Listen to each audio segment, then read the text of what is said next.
Hey everyone, what's up? Welcome back to my channel, or better yet, your channel.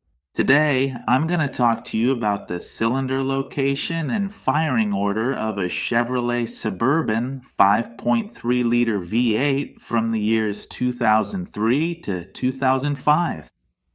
Here we can see a very clear example of an engine from that vehicle. To find out the cylinder location and firing order, the first thing we need to do is stand in front of the car. Once we're standing in front of the car, we open the hood and look at the front of the engine. The order and location would be as follows. On the left side are cylinders number 1, 3, 5, and 7, and on the right side are cylinders 2, 4, 6, and 8.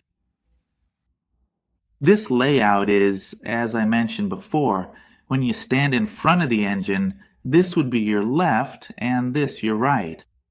The firing order would be as follows. First, cylinder number 1 fires, which is on the left side, on the passenger side. Then cylinder number 8 fires, which is near the windshield, on the driver's side. Next, cylinder number 7 fires, which is on the left side, on the passenger side, near the windshield. Then cylinder number 2 fires, which is on the right side, near the radiator. Then cylinder number 6 fires, followed by cylinder number 5. After that, cylinder number 4 fires, and finally, cylinder number 3 fires. Well, folks, I have nothing else to say. See you in the next video tutorial. Keep in mind that these locations are given while standing in front of the engine. See you then.